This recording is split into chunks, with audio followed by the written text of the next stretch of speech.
नमस्कार दोस्तों, मैं दुर्गेश अकेडमी के चैनल पर आप सभी दोस्तों का हार्दिक अभिनंदन करता हूं, स्वागत करता हूं। जैसा कि आप सब लोग जानते हैं, यह सुपर फास्ट सीरीज चल रहा है जिसमें से हम लोग स्पेशली जो है बिहार बोर्ड के 12th बोर्ड की तैयारी कर रहे हैं। उनमें भी ऑब्जेक्टिव सेशन में स्टार्ट किया हूँ।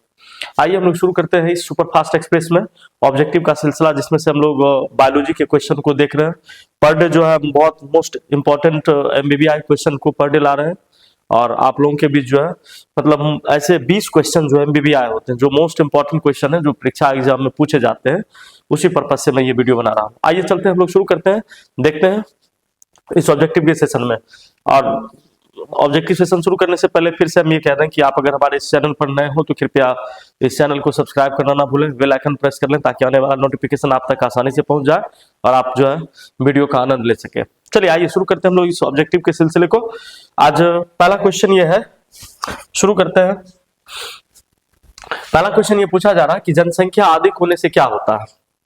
जनसंख्या अधिक होने से क्या होता है। पहला ऑप्शन ये दिया जा रहा है कि आय में कमी हो जाएगी। जनसंख्या अधिक होने से आय में कमी हो जाएगी, ये पहला, आय में कमी हो जाएगी ये बोला जा रहा। दूसरा ऑप्शन ये है जमीन में कमी होगी, बिल्कुल ये भी सही है। जमीन, आय में कमी होगी, जमीन में कमी होगी। खनिज पदार्थ की कमी, हाँ बिल्कुल, खनिज पदार्थ जो है उनकी भी कमी होगी निश्चित रूप से। अगला ऑप्शन होगा इनमें से सभी, ये करेक्ट आंसर आपका जो है इसमें मारिए, ये आपका सही आंसर है। मतलब जब जनसंख्या वृद्धि होती है ना, तो हर एक चीजों की कमी होती है, चाहे वो आय का हो या जमीन का हो। जमीन तो बिल्कुल सीमित है, खनिज पदार्थ जो सीमित है, लेकिन जनसंख्या वृद्धि होने पर इन सारी चीजों की कमियां होगी। तो प्राय इसमें ऑप्शन आप मारेंगे, इनमें से सभी पदार्थ की कमी होगी। डी ऑप्शन जो है आपका ये राइट आंसर है, इसको आप लगाएंगे। देखते हैं अगला क्वेश्चन जो है, अगला क्वेश्चन क्या गया है। अगला क्वेश्चन है क्वेश्चन नंबर 2, कह रहा है कि एक्रोसोम इनमें से किसका संभाग है। आप देखे होंगे जैसे इस तरह से स्पर्म रहता है, स्पर्म का ये भाग है, इसमें देखिएगा नीचे ये वाला भाग जो होता है मिडल पोर्शन होता है, मिडल पार्ट है ये, और ये वाला पार्ट जो है ये हेड पार्ट है, ये हेड पार्ट। नीचे वाला जो रहता है वो टेल पार्ट रहता है, टेल पार्ट रहता है। तो प्राय आप यहाँ पर देखेंगे स्पर्म के यहाँ पर जो है ये एक्रोसोम पाया जाता है, एक्रोसोम आपका पाया जाता है। या एक्रोसोम जो है मतलब अंडाणु का जो दीवार होता है ना, इस दीवार में जो ही स्पर्म इस संपर्क में आएगा तो क्या करता है, यह जो ओवम का जो दीवार होता है इसको ये गला देता है, गलाकर आसानी से स्पर्म जो है मतलब मिलन कर लेता, फर्टिलाइजेशन कर लेता और जायगोट बना लेता है, जायगोट तैयार कर लेता है ये आसानी से। तो एक्रोसोम जो है प्राय हेड वाले रीजन में होते हैं, प्राय एक्रोसोम हेड वाले रीजन में होते हैं और हेड रीजन में रहते हैं। सही है, जो ओवम के दीवार को गलाता है, ओवम के दीवार को गलाकर उसके अंदर जो है प्रवेश करता है, इंजेक्शन करता ताकि जो है मतलब एक फर्टिलाइज हो सके, ओवम फर्टिलाइज हो सके। तो देखते हैं ऑप्शन क्या है, एक्रोसोम इनमें से किसका संभाग है। मानव शुक्राणु के सिर का, सिर का मैंने बोला था, हेड को ही हम लोग सिर कहते हैं। तो ये ऑप्शन आपका सही है, ये ऑप्शन ए नंबर ऑप्शन ही आपका करेक्ट आंसर है। दूसरा दिया मानव के शुक्राणु के मध्य भाग में, ये भी क्वेश्चन आपका पूछा जाएगा कि मानव शुक्राणु के मध्य भाग में क्या रहता है। तो आप देखेंगे इस मध्य भाग में रहता है आपका माइटोकॉन्ड्रिया, माइटोकॉन्ड्रिया जो है ये मध्य भाग में रहता है। आप इसको भी ध्यान रखेंगे, ऐसे क्वेश्चन भी प्राय पूछे जाते हैं कि शुक्राणु के मध्य भाग में क्या पाया जाता है। तो स्पाइरल माइटोकॉन्ड्रिया होता या सीधा माइटोकॉन्ड्रिया कहेंगे, जो मतलब स्पर्म जब मूव करता है तो मूव करने में ये एनर्जी प्रोड्यूस करती है, एनर्जी देती है ताकि जो स्पर्म एक जैसे दूसरे जगह आसानी से जा सके, इसका ये काम रहता है। तो मध्य भाग में माइटोकॉन्ड्रिया, एक्रोसोम जो है सिर वाले भाग में रहता है, हेड वाले रीजन में पाया जाता है, इस रीजन में रहता है।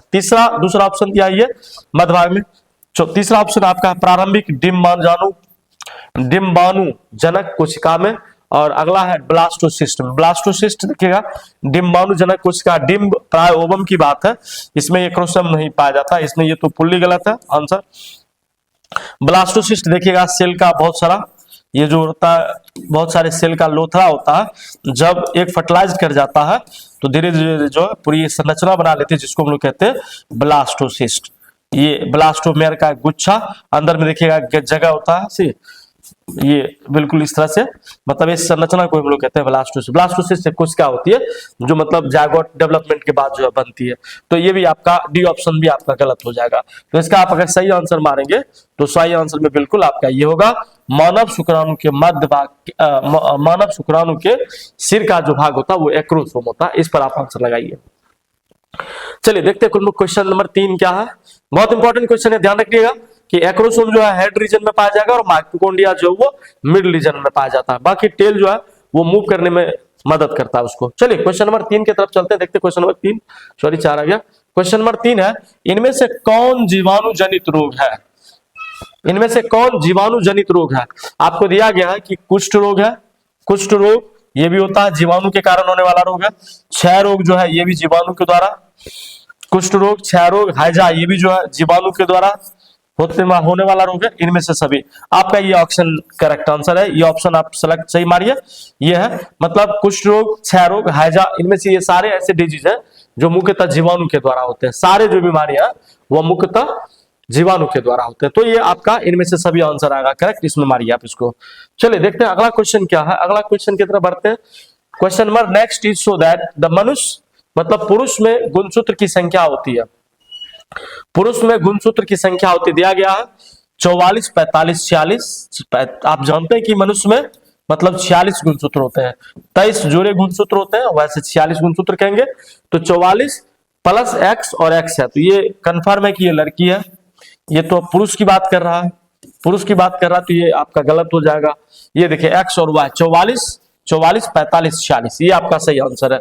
Option number B is correct. Option number B is correct से ये आपका सही आंसर, इसमें आप सही मारिए। बाकी देखिए 46, 46 ऐसे हुआ 46, 47, 48, इसमें 48 क्रोमोसोम हो जाएगा, ये आपका गलत होगा। नहीं है 46, 47, 48 ये लड़का के लिए और ये लड़की के लिए, सुपर मेल और सुपर फीमेल फिर बन जाएगी, तो ये आपका गलत है। ये भी ऑप्शन आपका गलत है। देखेंगे मनुष्य में प्राय, आप इसको याद रखना, मनुष्य में प्राय जो है एक्स, एक्स मतलब फीमेल के लिए लिखा जाता है, और आप मेल के लिए लीजिएगा तो एक्स और वाई जो होता है वो मेल के लिए लिया जाता है, मेल के लिए लिया जाता है। तो ये मतलब ये भी रखना कि आपका जो है ये 44 हुआ, 45, 46, 44, 45, 46 ये लड़की, और ये मतलब ये हुआ मादा के लिए और ये नर के लिए होता है।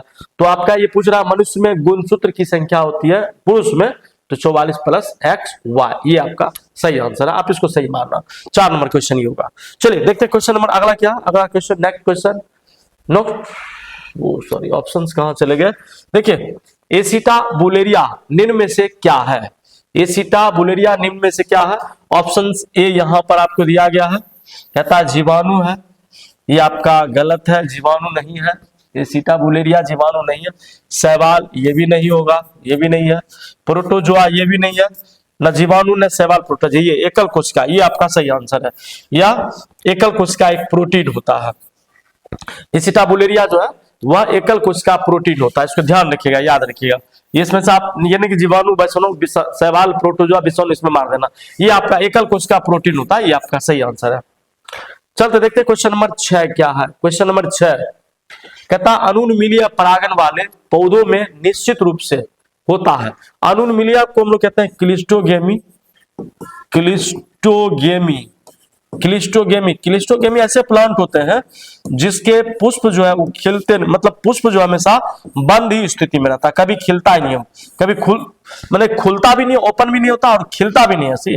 तो ऐसे स्थिति में देखिएगा सेल्फ पॉलिनेशन ही जिम्मेवार होगा, सेल्फ पॉलिनेशन ही आप इसमें कर सकते हैं, तो इसको आप ध्यान रखिएगा। स्वपरागन होगा, कहने का मतलब अनुन्मीलिय परागन वैसा पौधा, वैसे प्लांट होते हैं जिनके पुष्प जो हमेशा बंद ही रहते हैं, खुलते कभी नहीं है, तो ऐसे कंडीशन में आप स्वपरागन ही करेंगे। तो ये आपका पहला ऑप्शन है, ये सही है। आप स्वपरागन आप इसमें लगाइए, ये आंसर आपका सही है। पर परागन आपका नहीं होगा, दोनों तो कभी नहीं होगा, और इनमें से कोई नहीं, ये तो नहीं ही होगा, सही है। तो आप इसमें अनुन्मीलिय परागन में या क्लिस्टोगेमी टाइप के पॉलिनेशन में आप प्राय सेल्फ पॉलिनेशन को ही लगाएंगे, क्योंकि सेल्फ पॉलिनेशन मतलब स्वपरागन होता है, क्लिस्टोगेमी। चलिए देखते हैं अगला क्वेश्चन की तरफ। क्वेश्चन नंबर 7 क्या है? क्वेश्चन नंबर 7 है पारिस्थितिकी तंत्र के आहार श्रृंखला, पारिस्थितिकी तंत्र के आहार श्रृंखला में ऊर्जा का प्रवाह होता है। देखिए दो चीजें पूछी जा रही, एक है आहार श्रृंखला ना, आहार श्रृंखला को इंग्लिश में कहते हैं फूड चेन, एक दूसरी चीज आती है जिसको हम लोग कहते हैं खाद्य जाल या आहार जाल कहते हैं हम लोग इसको, सही है, फूड वेब, सही है। तो ये आपकी होती है। तो कहने का मतलब ये हुआ खाद्य जाल। खाद्य जाल में देखिएगा मतलब बहुउद्देशीय होता है, लेकिन जैसे कि मान लो आप, जैसे कि पौधा है, पौधा आप देखेंगे, पौधा को जो है खाता है टिड्डा, टिड्डा को खाता है मेढक, मेढक को खा रहा है कौन चीज, सांप खा रहा है, सांप, और सांप को कौन खाता है, बाज खा रहा है, सांप को जो है बाज खा रहा है। कहने का मतलब पौधा टिड्डा। अब इन सब में देखेंगे तो एक दिशीय पथ बनती है, सिर्फ एक दिशीय। पौधा को टिड्डा खा रहा, टिड्डा को मेढक खा रहा, मेढक को सांप खा रहा, सांप को बाज खा रहा। तो एक दिशीय पथ में जो है हमेशा देखिएगा आहार श्रृंखला जो होती है, आहार श्रृंखला हमेशा एक दिशीय पथ में बनती है। इसलिए आप इसका सही आंसर मारेंगे एक दिशीय पथ में, आपका ये आंसर होगा। द्विदिशीय पथ ये गलत हो जाएगा। बहुदिशीय पथ में आप ये ले सकते, खाद्य जाल चला जाएगा उसमें, बहुदिशीय पथ में इनमें से कोई नहीं, ये तो आपका ऑप्शन नहीं होगा, सही है। तो आप ध्यान रखेंगे इसमें, आपको ध्यान रखना हमेशा कि आप जो है इस आंसर को सही मारिएगा। आहार श्रृंखला में हमेशा एक दिशीय जो है ऊर्जा का प्रवाह होगा, इसको आप सही मानेंगे, बाकी आप ये सब गलत है। देखते चलिए अगला क्वेश्चन की तरफ चलते हम लोग, देखते हैं अगला क्वेश्चन क्या पूछा जा रहा है। क्वेश्चन नंबर है 8। क्वेश्चन नंबर 8 कह रहा, इनमें से कौन रक्त समूह सार्वभौमिक रक्तदाता होता है। इनमें से कौन रक्त समूह सार्वभौमिक रक्तदाता होता है। आप जानते हैं जैसे कि बी देखेंगे, जो बी रक्त समूह है, बी को अगर रक्त लेना होगा तो ये बी से ही ले सकता है। अगर ए के रक्त समूह को लेना होगा तो ये ए से ही लेगा, और ए बी को लेना हो तो ये ए बी से ही लेगा। लेकिन सार्वभौमिक सर्व रक्तदाता जो होता है वो ब्लड ग्रुप ओ होता है। ब्लड ग्रुप ओ जो है, ब्लड ग्रुप ओ किसी को भी रक्त दे सकता है, मतलब किसी को भी दे सकता है। लेकिन जब इसको लेना होगा, अगर ओ इनकेस ओ ब्लड ग्रुप वाले जो व्यक्ति होते हैं उनको अगर ब्लड लेना होगा तो वो सिर्फ जो है वो सिर्फ ओ ग्रुप से ही ले सकते हैं। इसलिए ये जो है आप देखेंगे सार्वभौमिक रक्तदाता समूह में आता है। आप इसको मतलब करेक्ट आंसर मारिएगा। तो सार्वभौमिक रक्तदाता समूह में ओ ग्रुप का ब्लड ग्रुप लिया जाएगा, इसको आप मारेंगे सही आंसर। चलिए देखते हैं क्वेश्चन अगला क्वेश्चन क्या पूछा जा रहा, अगला क्या देखा जा रहा। कह रहा कि एक संकर क्रॉस का फिनोटाइपिक अनुपात होता है। एक संकर क्रॉस, आप ध्यान रखिएगा, मेंडल का एक संकर और द्विसंकर क्रॉस था। एक संकर में आप देखेंगे तो 1:2:1 ये आपका जीनोटाइपिक अनुपात होता है, जीनोटाइपिक रेशियो ये, और इसी में देखिएगा 3:1 जो होता है ये फिनोटाइपिक रेशियो होता है।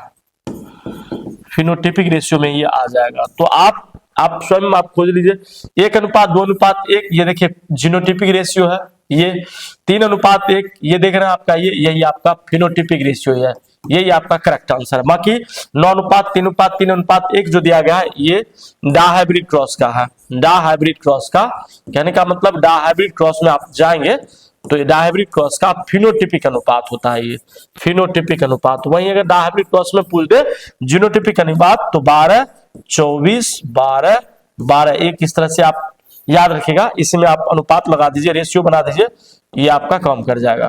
तो ये हुआ करता है, इसमें इनमें से कोई नहीं, ये आपका गलत होगा। तो सबसे सटीक आंसर एक संकर क्रॉस के लिए फिनोटाइपिक अनुपात कितना होगा, 3:1, ये आपका सही आंसर, इसमें आप मारना। B number option is correct, B number option जो वो आपका करेक्ट आंसर है। चलिए देखते हैं क्वेश्चन नंबर 10। क्वेश्चन नंबर 10 प्राय पूछे जाते हैं इस तरह से प्रश्न, देखिएगा। कहता है क्वेश्चन नंबर 10, गैंडा अभयारण्य किस राज्य में अवस्थित है। गैंडा अभयारण्य असम, ये यहाँ, यही आपका सही है, पहला ऑप्शन ये आपका सही है। असम में जो है प्राय आप देखिएगा गैंडा अभयारण्य पाया जाता है, ये असम में। पश्चिम बंगाल आपका गलत होगा, उत्तर प्रदेश आपका गलत होगा, बिहार जो है वो भी आपका गलत होगा, ये भी आपका गलत होगा। असम में प्राय गैंडा अभयारण्य पाया जाता है, उसको ध्यान रखिएगा। चलिए देखते हैं अगला क्वेश्चन क्या पूछा जा रहा है। अगला क्वेश्चन ये है, डीएनए से एमआरएनए बनने की प्रक्रिया को क्या कहते हैं। बनने की क्रिया को क्या कहते हैं। अब दो चीजें आती है, मैं एक चीज शॉर्टकट में समझाता हूं।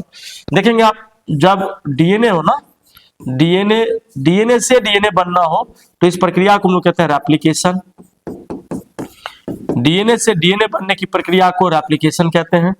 डीएनए से एमआरएनए बनता है, इस प्रक्रिया को हम लोग कहते हैं ये वाला ट्रांसक्रिप्शन ट्रांसक्रिप्शन, वही देखिएगा एमआरएनए से फिर प्रोटीन बन जाएगी, एमआरएनए से प्रोटीन बनने की प्रक्रिया को हम लोग कहते हैं ट्रांसलेशन, ट्रांसलेशन, ट्रांसलेशन। तो आप खुद बता लीजिए क्या होगा। फिर से डीएनए से डीएनए बनने की प्रक्रिया को रेप्लिकेशन कहते हैं या डुप्लीकेशन कह लीजिए, वही डीएनए से एमआरएनए बनने की प्रक्रिया को ट्रांसक्रिप्शन कहते हैं, और एमआरएनए से फिर प्रोटीन बनती है जब बॉडी में तो उन प्रक्रियाओं को हम लोग कहते हैं ट्रांसलेशन। सही है, तो आप देख लीजिए पूछ क्वेश्चन ये रहा कि डीएनए से एमआरएनए बनने की, तो डीएनए से एमआरएनए बनने की प्रक्रिया को हम लोग कहते हैं ट्रांसक्रिप्शन। तो कौन सा आंसर सही है? Option number A is correct. सही है, ये आपका सही आंसर है। बाकी रेप्लिकेशन जो है डीएनए से डीएनए बनने की प्रक्रिया, मैंने क्या बोला, डीएनए से डीएनए बनने की प्रक्रिया को हम लोग कहेंगे रेप्लिकेशन कहा जाएगा, रेप्लिकेशन। वही ट्रांसलेशन में क्या बोला अभी आपको, एमआरएनए है, एमआरएनए से प्रोटीन बनने की प्रक्रिया को हम लोग कहते हैं रेप्लिकेशन, सॉरी ट्रांसलेशन।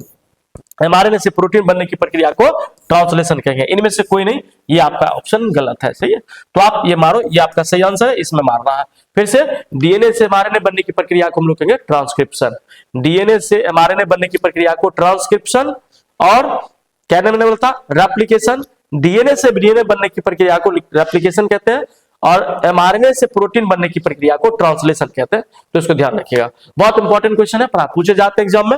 चलिए देखते हैं नेक्स्ट क्वेश्चन क्या है। नेक्स्ट क्वेश्चन, क्वेश्चन नंबर 12 है, WHO को द्वारा, WHA के द्वारा कंप्यूटराइज, थोड़ा सा गलत लिखा, द्वारा ध्वनि प्रदूषण का कौन सा मानक सही है? ध्वनि पर पिछले वीडियो में मैंने बताया था WHO, क्वेश्चन उसी को घुमा पुरा के पूछा जाता, तो उस तरह से मैंने बताया आपको। WHO वर्ल्ड हेल्थ ऑर्गेनाइजेशन है, विश्व स्वास्थ्य संगठन है। विश्व स्वास्थ्य संगठन के अनुसार कहा जा रहा कि जो सुनने की जो क्षमता होती है प्रदूषण की का कौन सा मानक सही होता है, तो आप देखेंगे 20 से 30 डेसिबल के ध्वनि को ही आप अच्छे से सुन सकते हैं। ये श्रव्य ध्वनि होती है, आपको ये आसानी से, मतलब ज्यादा नॉइज नहीं करेगी, हल्ला गोल शोरगुल नहीं करेगी। बाकी ये ध्वनि आप बहुत ज्यादा बेकार है, इससे भी खराब हो जाएगा 75 डेसिबल, और ये तो 90 डेसिबल, ये तो और बेकार हो जाएगी। सही है, तो ये आपका गलत आंसर होगा। 20 से 30 डेसिबल की ध्वनि को हम लोग मानक बिंदु पर खड़ा लेते हैं, और WHO भी इसको जो है सही मानता है, और मुख्यतः 20 से 30 डेसिबल की ध्वनि को हम लोग आसानी से सुन सकते हैं, मतलब इनको श्रव्य ध्वनि के दायरे में लिया जाता है। WHO का ये पैमाना है। चलिए देखते हैं अगला क्वेश्चन क्या पूछा जा रहा है। नेक्स्ट क्वेश्चन की तरफ बढ़ते हैं। क्वेश्चन नंबर 13 है, मलेरिया रोग उत्पन्न होता है, मलेरिया प्राय किनसे होता है? पहला दिया नरक्यूलैक्स, नरक्यूलैक्स। पहले तो एक चीज बता दें कि नर के वजह से कोई डिजीज नहीं होती है, जब भी कोई इन्फेक्टेड होता है तो वो मादा ही होता है। सही है, मादा, किसी भी में हो तो मादा ये ज्यादा इन्फेक्टेड। नरक्यूलैक्स देखेंगे, नरक्यूलैक्स के कारण एक बीमारी रहती है जिसका नाम है फाइलेरिया, फाइलेरिया बीमारी रहती है, हाथी पांव रोग जिसको कहते हैं। तो फाइलेरिया बीमारी देखिएगा मुख्यतः एलिफेंटियासिस भी हम लोग कहते हैं इसको, हाथी पांव रोग। ये हाथी पांव रोग जो है प्राय मतलब नरक्यूलैक्स, नरक्यूलैक्स दिया गया, नर नहीं, इसको मादा क्यूलैक्स कहिए, मतलब मादा क्यूलैक्स के वजह से ये धरता है, मादा क्यूलैक्स के वजह से फाइलेरिया धरेगी। नर क्यूलैक्स कभी भी इन्फेक्टेड नहीं होगा। मादा एनोफिलीज मच्छर, क्या पूछा, मलेरिया, हाँ मादा एनोफिलीज मच्छर, ये आपका सही है। अगर यहां भी दे देता नर एनोफिलीज मच्छर तो इनसे कुछ नहीं होता। सही है, जब भी इन्फेक्टेड होता तो वो मादा जो है मतलब बीमारियों को पैदा करते, तो उनमें देखिएगा मादा एनोफिलीज मच्छर जो है इनके कारण जो है धरती है मलेरिया, मादा एनोफिलीज। अगला ऑप्शन दिया गया मादा एडीज, मादा एडीज के कारण धरता डेंगू, आप जानते होंगे डेंगू बुखार जो इन्हीं के कारण पकड़ती है, मादा एडीज मच्छर के कारण। बाकी दिया फिर नर एनोफिलीज मच्छर लिखा गया, नर एनोफिलीज मच्छर यही इन्हीं का है। तो इनमें देखिएगा ये आपका नहीं होगा, नर कुछ भी नहीं करेगी, ये भी आपका ऑप्शन गलत है।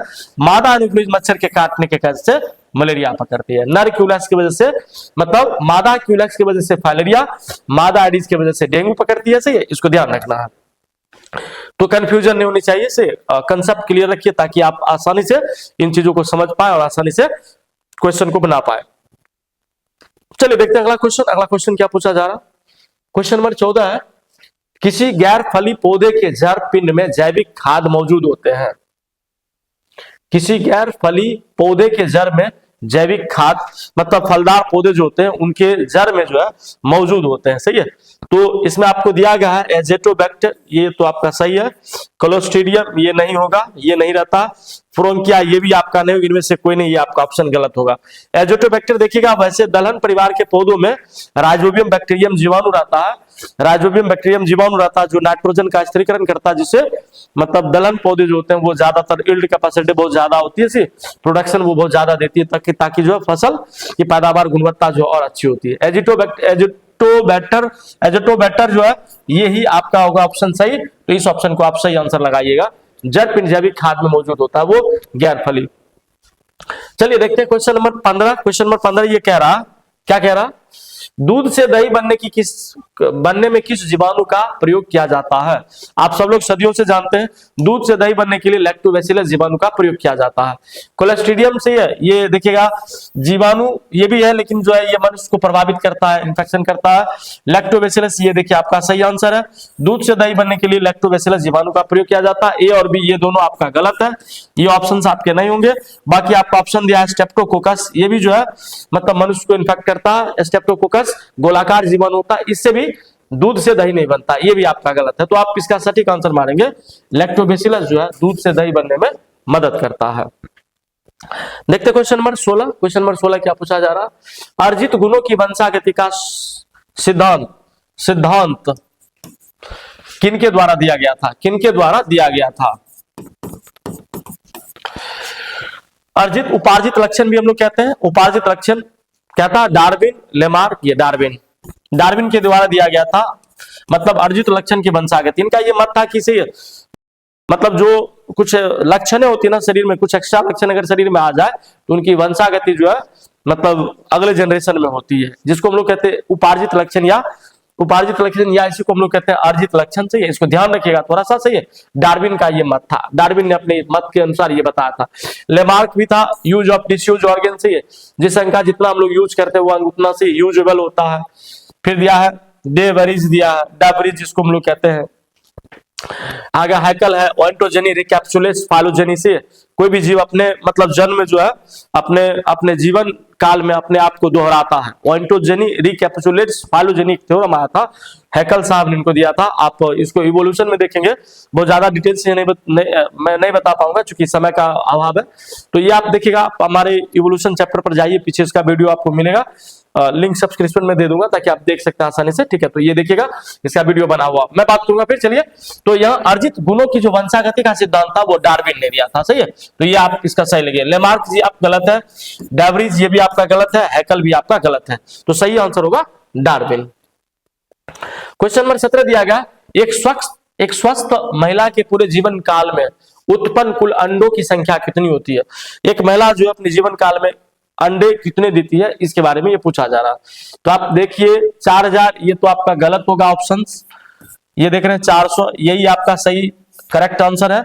4 अंडे ये आपका गलत है। ऑप्शन थोड़ा इधर उधर हो जाते हैं, थोड़ा इसको मतलब थोड़ा देख लिया अच्छे से। ये आपका 365 गलत होगा। अब मैं बताता हूं आपको, एक कंसेप्ट देता हूं कैसे लगभग 400 अंडे देती है। जैसे कि आप देखेंगे 11 से 12 साल में पैरा देखिएगा, 11 से 12 साल में नॉर्मली जो है मतलब मेंस आती है, मतलब मेंस्ट्रुएशन साइकिल स्टार्ट हो जाती है। और मेनोपॉज कंडीशन तक देखिएगा, मेनोपॉज कंडीशन तक ये चलती रहती है। मेनोपॉज 50 से मतलब 45 से 50 रख लीजिए इस कंडीशन में। सॉरी, अगर मान लीजिए 50 ही लिया जाए, 50 में अगर आप 13 हटा दें तो देखिएगा 10 में से 3 जाएगा, ये 7 बचेगा। यहाँ 4 10 में से 3 जाएगा तो 7 बचेगा। यहाँ देखिएगा आप 4 में से 1 जाएगा तो 3 बचेगा। 37 में साल में 13 बार से, साल में अगर इसको 13 से गुना किया जाए, 3 7 21 का 1, 7 21 का 1, बाकी 2, 3 3 9 10 11, बाकी 1 7 एकम 7, 1 3 3 9 1, 7 1 8 3 1 4। ये है आपका से रेशियो। कहने का मतलब ये हुआ 50 में अगर 12 साल इसमें से अगर माइनस कर देंगे तो लगभग 36 और 37 साल होगा। 36-37 साल जो है मेंस्ट्रुएशन साइकिल आएगी, 36 से 37 साल। तो आपका ये 36 में अगर साल में जो है, साल में 13 बार आती है मेंस्ट्रुएशन साइकिल साल में 13 बार आ रही है, 13 से अगर मल्टीप्लीकेशन किया जाए तो लगभग 481 के आसपास दिखेगा। तो लगभग देखिए 481 में देखिएगा, फिर कुछ बच्चे होते हैं तो उनमें भी मेंस्ट्रुएशन साइकिल पूर्णतः बंद हो जाती है, सही है, नहीं हो पाती है। तो 2 बच्चे कम से कम अगर मिनिमम लिया जाए तो 2 बच्चे के लिए, तो उनमें भी देखिएगा बहुत घट जाता है। लगभग देखिएगा मतलब एक महिला जो है लगभग 436 अंडे के आसपास जो अपने मेनोपॉज कंडीशन मतलब जो रजोनिबिडिटी होती है उसके बाद देती है लेके। तो ये लगभग देखिए 4000 तो नहीं ही होगी, 400 है ऑप्शन, ये सही होगा। 4 है ये आपका सही है, ये 365 ये बहुत कम है, इससे ज्यादा देती है। तो सटीक आंसर आपका होगा बी नंबर। तो ये ऑप्शन आप सही लगाइए। एक महिला जो अपने पूरे जीवन काल में उत्पन्न कुल अंडों की संख्या जो है 400 के आसपास लगभग देती है, सही है। मैंने कॉन्सेप्ट को भी दिया हूं, आप इस कॉन्सेप्ट को देखिए, आप इसको समझिए कि किस तरह से जो है ये क्वेश्चन पूछा जाता है। ऐसे क्वेश्चन पर आप पूछे जाते हैं। देखते हैं अगला क्वेश्चन। क्वेश्चन नंबर 18 है, गर्भाशय में कॉपर्टी के एक प्रभावी एवं अंतः गर्भाशय युक्ति होने का मुख्य कारण क्या है?